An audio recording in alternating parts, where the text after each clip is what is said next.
What is up, UNT? Welcome back to another season of the Clubhouse. I'm your host, Jason Feltz. Thank you guys so much for tuning back in. If you're recurring listeners, so basically shout out Mom. If you're a new listener, thank you for joining us. We are the Clubhouse here at UNT. We talk about all club sports here around campus, pulling in interviews, talking about each team we can get a hold of. So if you are a club sports leader and interested in getting on, be sure to reach out to me. You can follow us at UNT Clubhouse on Twitter.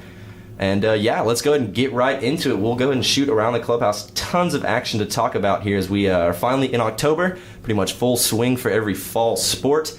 Real quick though, before I go around the Clubhouse, I want to give a quick shout out to a couple clubs.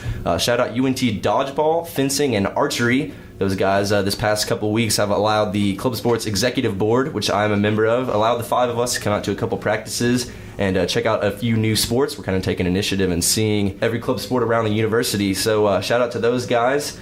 Fencing, incredibly hard. Lots of respect for all 3 of those clubs now that we've seen what you guys have done. So I wanted to thank you guys for that. But yeah, let's get into it. Let's go around the Clubhouse. We got UNT Sailing. They competed in the Owlpalooza in Houston this past weekend after finishing second in the Aggieland Fall Regatta last Saturday. A Fleet skipper Elizabeth Batten and B Fleet skipper Emma Coolidge consistently finished in the middle fleet. Congrats to those ladies. Sorry I don't know a ton about sailing, but we'll get out to one of those practices and get that squared away. UNT Baseball split a series up in Lubbock against the Red Raiders. They'll be in action again this upcoming weekend at the Wood Wars tournament. You can stay up to date with their Twitter at UNT Club Baseball for more details on that action. Men's lacrosse dropped a heartbreaking loss in a scrimmage with division rivals Arkansas, 11-10 last Friday. They'll be in action again in Richardson. They're going to take on UTD on October 13th. Men's Ultimate, also known as the Illegals, had 4 players qualify for club regionals back in early September. They're going to be towards that annual Big D and Little D tournament coming up in February, so we'll keep you posted on those guys throughout the year. Their counterparts, Women's Ultimate Team, also known as the Envy, went 3-1 at their first tournament, I believe much to their own surprise, actually, after their Twitter said they were a little shocked about that. But yeah, 3-1 in the Rookie Ride up in Tulsa, Oklahoma, so it's good to see that they're putting together a competitive team. Got a lot of excitement coming from them this season. We had hockey going out to East Texas Baptist. They dropped 2 to a strong Tigers team. ETBU took game 1 2-1 and came out firing in a 7-2 victory the following day. We'll see that men's hockey team in action again this coming weekend against Rutgers at the Dr. Pepper Star Center in Farmers Branch. I made sure to catch a few of their games last season, going to come by this year, but be sure to get on out there and watch those guys. We had Fencing Club that I mentioned a little bit ago. They had a tournament this past weekend and got 3rd in the foil events. They had a member finish with high marks, got a D rating in epee. There's 5 different ratings, placed a D, so impressive work out there. Women's volleyball down in Austin a few weekends ago for a tournament. Couldn't quite find the results on that tournament, but we're looking forward to getting more news from them this year. We had disc golf. They're going to be down in San Marcos in November for the Flying Armadillo Collegiate Qualifier. And man, you got to love these club sports tournament names. Flying Armadillo sounds hilarious. Speaking of, let's check in on what's probably been my favorite conference, the SCCCC. Maybe threw in a couple extra C's, but that's our cycling club. Already had 5 competitions this semester. They're currently in 4th in the conference with 411 points. But they do have Zach Conover, who is leading the individual A series with 881 individual points. If we remember last year, Conover was last year's overall point leader. So those guys continuing to have success out there. Speaking of success, paintball. Down at the USXBL National Championship a few weekends ago.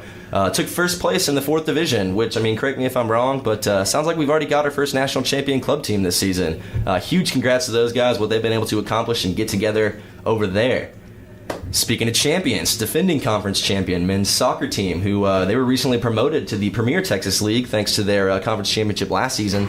They lost a tough 2-1 game to UT in their first home game of the year. They're going to be taking on Texas Tech at home on October 7th at 1. So get out there and support those guys. Their counterparts, the women's team, struggling a little bit this season. They've had trouble getting numbers out to practices and games, had to forfeit a few, but they're currently sitting at 0-4.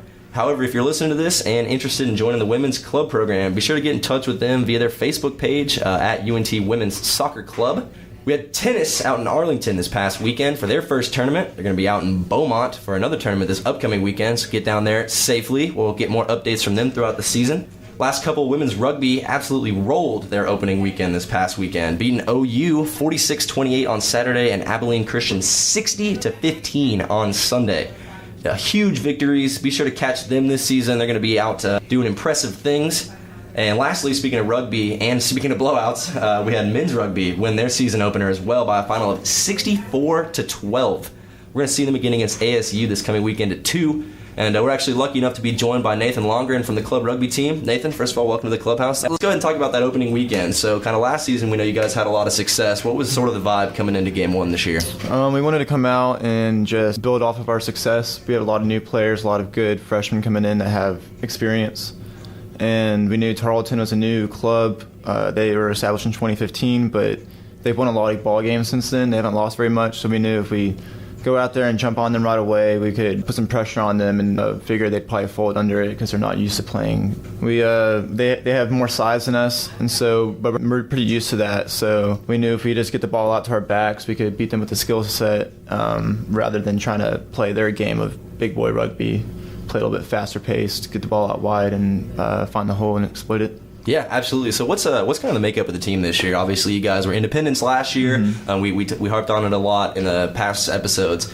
What's sort of the makeup looking like? Yeah, we didn't lose a whole lot. We lost Cody Fry, who's been our captain the past couple of years. He's now at LSU going to law school and playing rugby for them. We lost Vic, who was our number 15, and he put a lot of points up on the board, but we're able to fill his role with a new kid named Kalen. He's coming out of KD Rugby.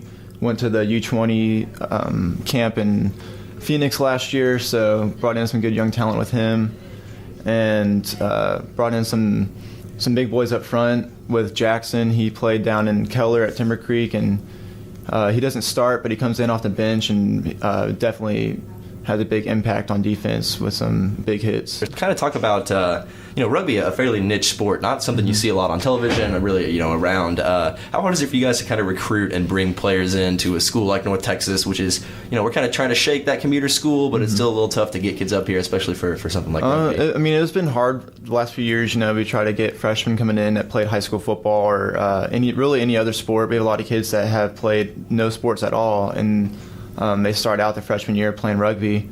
But we've done a good job of just bringing guys in, showing them how to play, and they're picking up on it pretty quick.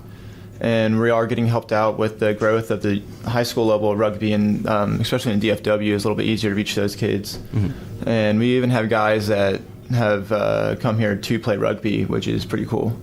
Yeah, that's awesome. So what's the rest of the season looking like for you guys? We have Angelo this weekend, October 7th at 2 p.m. at Complex.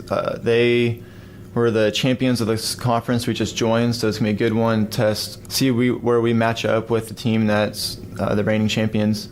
And then we go down to College Station and take on a strong A&M side and cap off a big one against San Marcos Friday night under the lights on November 10th. So y'all were independents. Y'all were trying to get into this conference. A couple things happened. Some teams, a little skeptical of bringing you guys in. What are we looking like going forward? So we're now affiliated with those guys, but kind of not really. Yeah, so we'll still play them. We reach out to them, and we played in a tournament that had both TCU and Texas in it 2 weekends ago. We'll go down and play A&M. We'll do a home-and-home with Texas in the spring. So we're still playing a lot of those teams, and just trying to stay connected with them so they know that we're still up to that level of play that they want us to be at. But with this new conference, it's pretty great because we actually have a set schedule. There's a conference championship. And then my favorite thing about this conference is that at the end of the year, they have an all-star team. And last year, they went on about a 2-week trip to New Zealand.